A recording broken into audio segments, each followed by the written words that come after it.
everybody, welcome to Capital Combat. The name says it all. I'm Hakeem Branch. Rob Jarrell. And today we're going to preview the rematch between Froch-Groves and Carl Froch. And we're also going to preview Nonito Donaire's 5th weight class title shot against Donaire-Vetyeka. I like his nickname, it's V12. Donaire-Vetyeka. Donaire-Vetyeka. I had to get it 3 times fast so I can say it later on during the show. But we're going to start with that fight actually, because that's going to take place in China. I think it's like 4 o'clock in the afternoon here in the States. Those of you guys around the world might be watching it at a different time, but it's coming to you from Macau, China. So we're going to start with that fight. Go ahead, Rob. All right, so last we've seen Nonito Donaire, he was winning. He had a lackluster fight versus, well, let's say lackluster. He had a fight versus Vic Darchinyan, who... It was a little lackluster. It was a little lackluster, but it's not because Vic Darchinyan wasn't trying to bring it. Because Vic Darchinyan is who he is. Yeah, and he is going to bring it. He's going to throw everything at you that he can that is legal and some things that is not legal. Yeah. But he's going to try to get away with it anyway. He's very confident, but this is not a bit Vic Darchinyan. He is on the same card. He's fighting Nicholas Walters. But Nonito really hasn't looked that great in his fights because it looks like he's been relying on his power and his left hook. He's really been trying to get people out of there as quickly as possible and is not setting up his shots properly or the way he should. Throwing the hook off the jab, setting it up with a lead right. We know he has great footwork.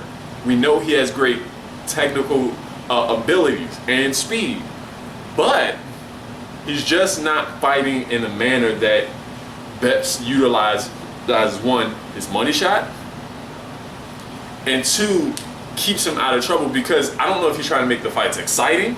Is he trying to... But it just seems like he's trying to force the knockout instead of setting up and letting it come to him. Yeah. And against somebody like Vetyeka, that could be a problem. And watching the footage that I've seen of him, he reminds me of a mix of Celestino Caballero and Nassim Hamed. He's very awkward. Throws a lot of punches. Throws those punches from weird angles. Has decent power. And has a small technical flaw. He doesn't ever put his hands up to his chin.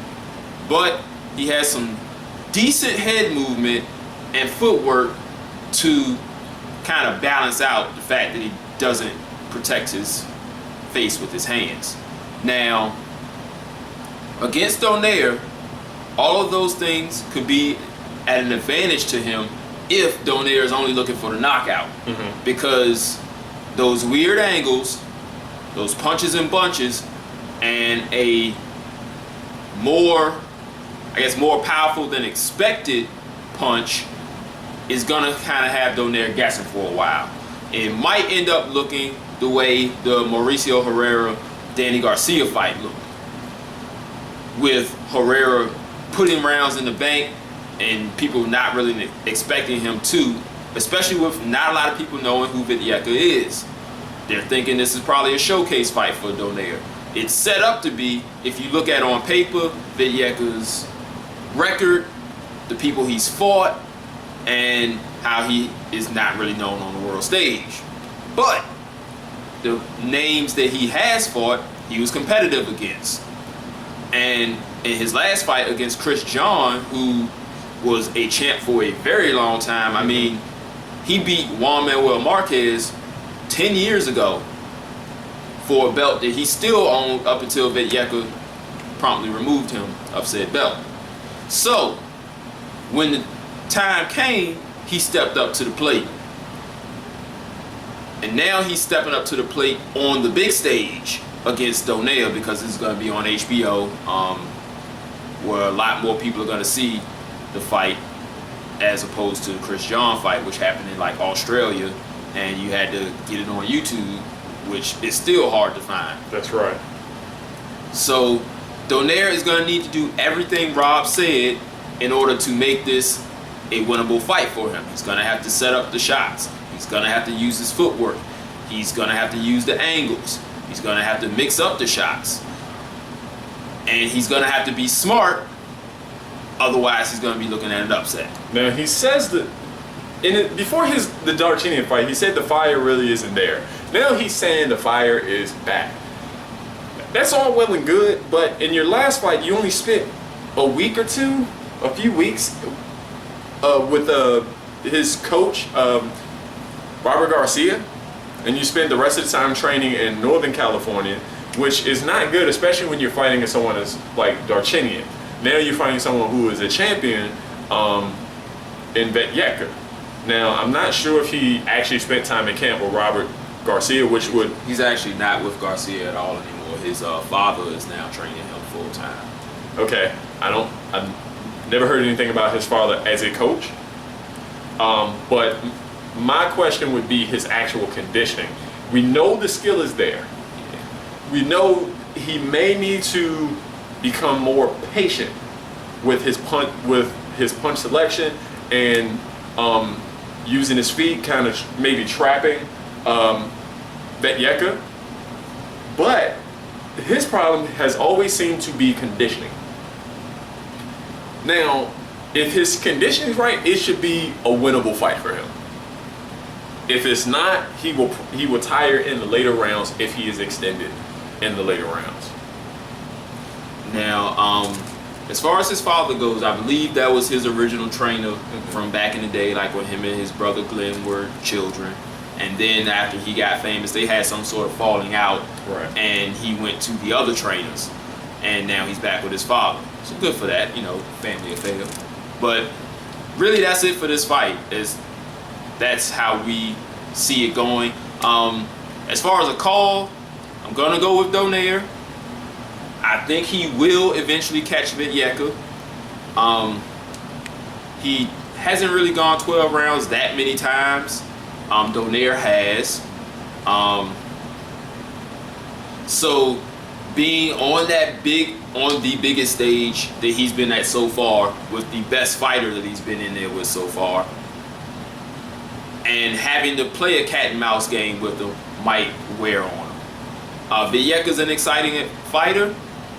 I think he does have a pretty decent gas tank, but combine those with those extra external factors may wear on him a bit, and I think Donaire may catch him late.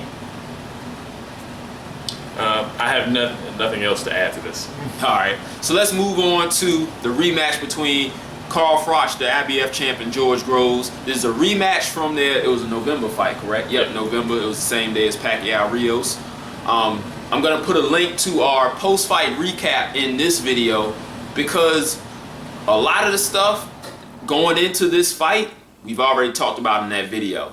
This one, we're just gonna add a few little tidbits and build off that video. So go ahead, Rob. All right, so in the last fight, we saw a very motivated George Groves coming in and surprising Carl Froch very early. He showed that he had superior speed, superior athleticism, and his technique actually looked a lot better than Carl Froch, even though that's not hard to do. But I think he really surprised Froch because he had a blistering jab, which he landed at will, and he really utilized the overhand right following the jab, which found his mark more often than not. He either led with it or he set it up with a jab. He has a very awkward rhythm, so it's kind of hard to time that jab as well. But Froch ended up with a knockout or a technical stop, not a technical stoppage, but technical knockout in the 9th round versus Groves, where he just happened to catch him in one of those flurries. And as we know, Froch, he tends to come on in those championship rounds or those last 4 to 5 rounds of a fight, which is exactly what he did, because George Groves pretty much controlled the fight up until, I want to say, the 7th round.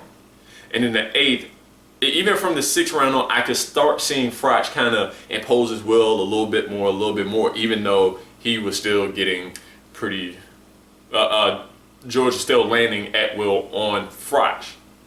Now, it's pretty much going to start off the same. I just think Froch will not be surprised by by Groves this time, he's going to be a lot more conditioned, and he's going to use his veteran savvy to make the fight more competitive earlier.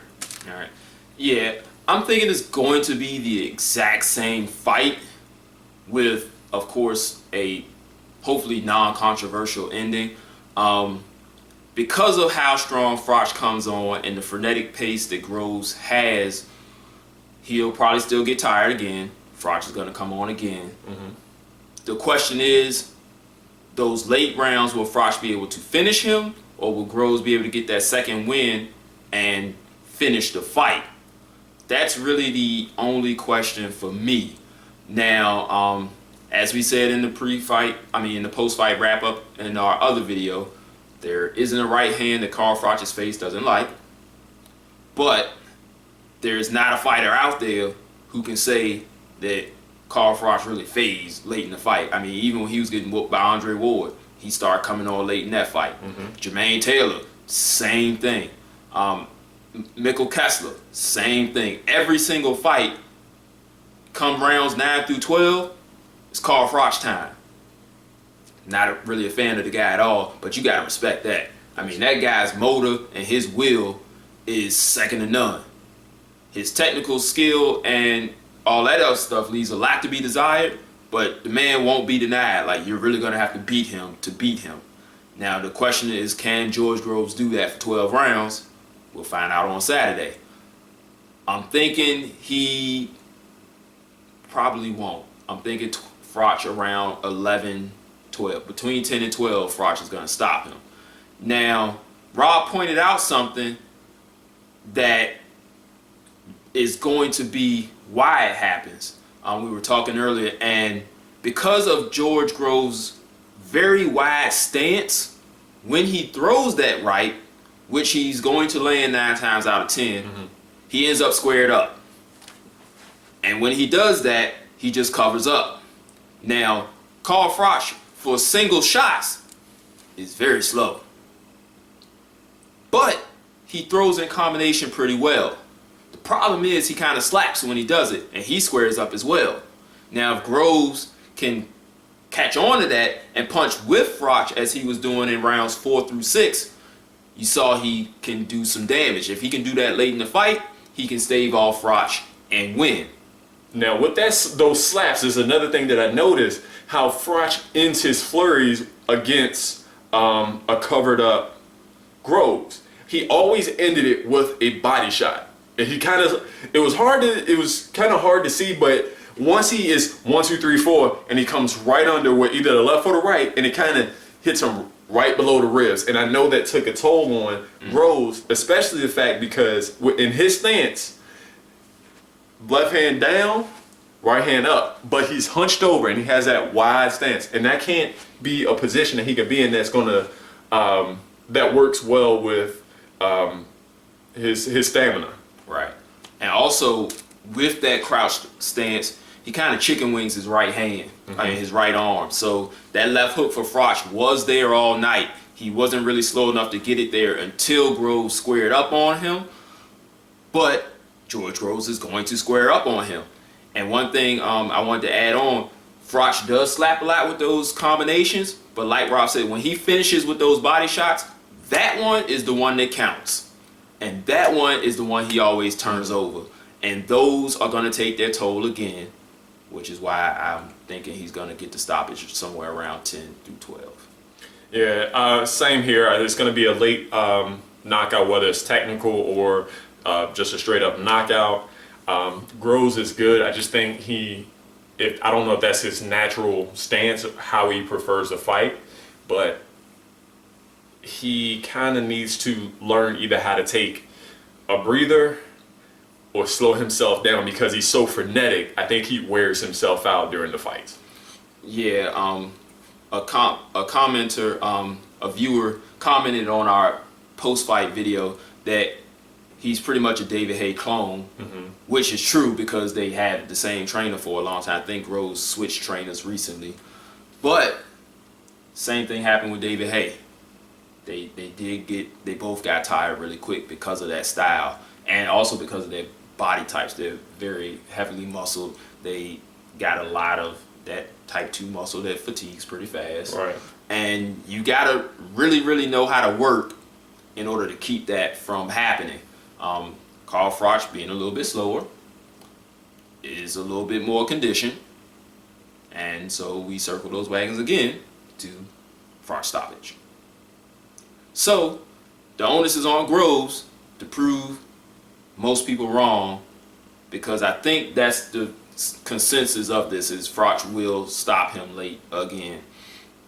So hopefully he can. That way we can have a little new blood in the division.